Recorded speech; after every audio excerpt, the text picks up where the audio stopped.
Hello बच्चों, तो कैसे हैं आप लोग।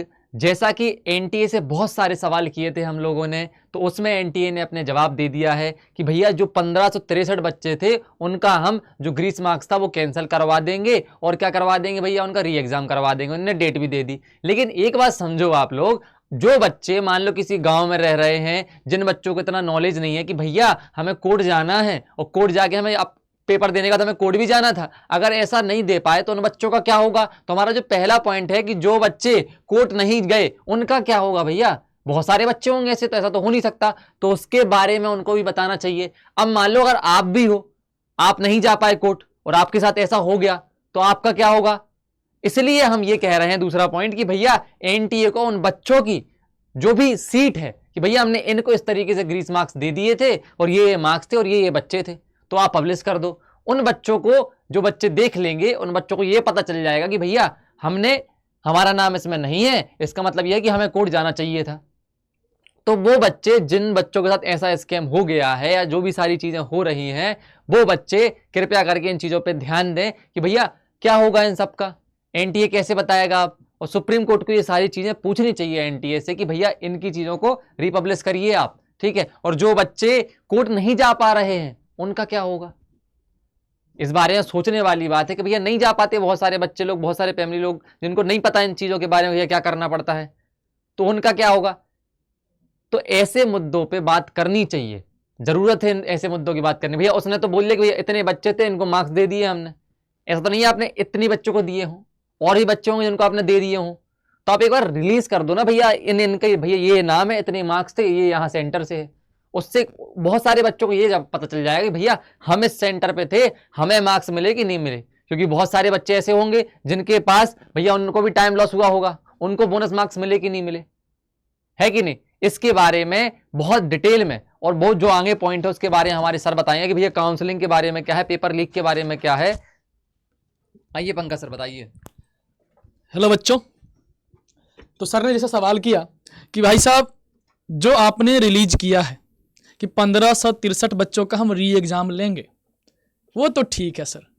उस सेंटर पे क्या उतना ही बच्चे थे और ज्यादा बच्चे नहीं थे, या कहीं एक्स्ट्रा बच्चों को तो आप नहीं दे रहे हैं जो ग्रेस मार्क या दोबारा जो री एग्जाम का सिस्टम ला रहे हैं आप, क्या दूसरे बच्चों को तो नहीं दे रहे हैं।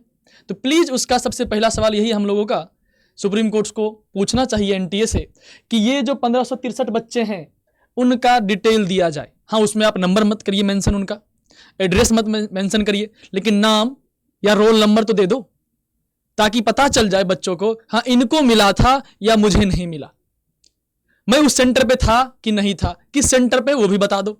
इससे बच्चा उसको परेशान भी नहीं करेगा कोई, और पता भी चल जाएगा हमें। ठीक है सर, ये सवाल दो तो हमारे हैं। अगला चीज क्या है, काउंसलिंग पे एक सवाल।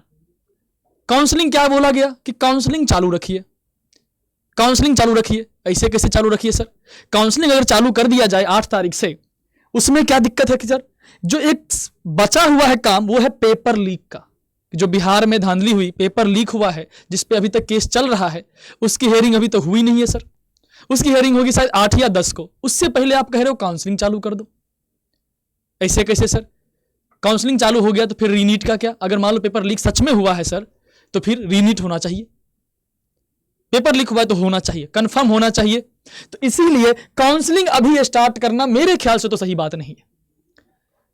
एनटीए को अभी रोकना चाहिए इस बात पे कि पहले आप इस चीज को वेरीफाई करिए, इस चीज पे अपनी जो हमारा पूरा का पूरा टीम है लगाइए, ये पता करने के लिए कि एफआईआर जो हमारा दर्ज करवाया गया है बिहार में और कई जगह पे कि पेपर लीक हुआ है वो सही है कि गलत है, इसकी पूरी जांच होनी चाहिए, है कि नहीं सर।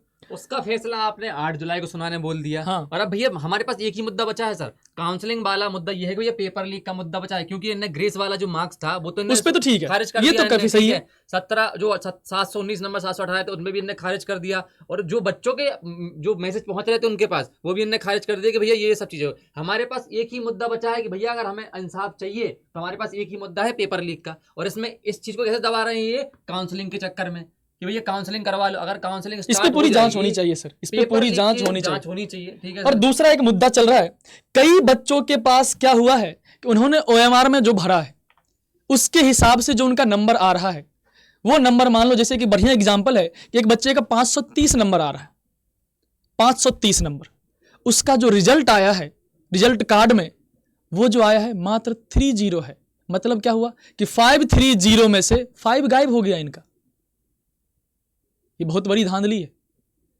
एक बच्चा है 619, उसका नंबर है 619, और जो रिजल्ट आया उसमें उसका नंबर आया है 196। ये मार्क्स आ रहा है, ये गड़बड़ चल रहा है OMR और मार्क्स के बीच में। अगर आपके साथ भी ऐसा हुआ है तो हम इस वीडियो के लिंक में और डिस्क्रिप्शन में और कमेंट में डाल देंगे, आपको पिन कर देंगे कमेंट में एक फॉर्म, गूगल फॉर्म। अगर आपके पास सच में ऐसा प्रॉब्लम है, आपके साथ सच में ऐसा हुआ है कि सर आपके मार्क्स जो होना चाहिए वो मार्क्स नहीं है, तो लीगल प्रूफ के साथ हमें दीजिए। आप पहुंच नहीं पाएंगे सुप्रीम कोर्ट, तो आपका फाइल हम दर्ज करवाएंगे।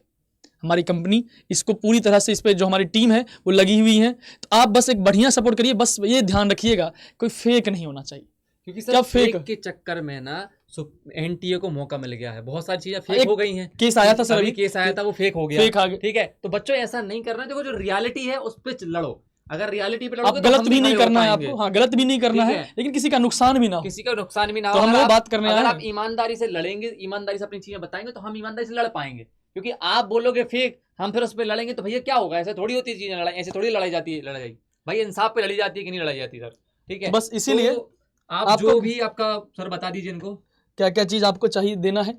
अपना एप्लीकेशन, ठीक है, और क्या भाई, एप्लीकेशन के बाद आपका जो OMR है उसका आया होगा आपको ईमेल पे वो, और जो रिजल्ट आया है ये प्लीज इस फॉर्म में भर के दे दीजिए हमें, सच हो तो।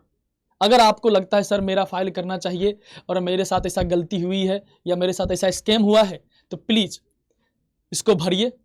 गलत मत भरना बस, क्योंकि हम बिना वेरीफाई किए इस पे हम आगे नहीं बढ़ सकते। एक केस के बाद अब हमें भी थोड़ा सा लग रहा है कि इसका कुछ लोग फ़ायदा उठा रहे हैं, तो प्लीज़ वही लोग आए जो जेन्युइनली इनसे प्रॉब्लम, जिनको इनसे प्रॉब्लम हुआ है, OMR में गलती हुई है या मार्क्स में गलती हुआ है, वही लोग आए।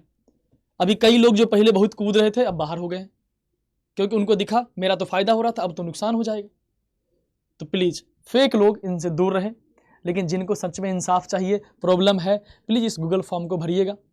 नीचे डिस्क्रिप्शन में हम डलवा देंगे, इसको कमेंट बॉक्स में पिन करवा देंगे, ठीक है सर। बहुत बहुत धन्यवाद।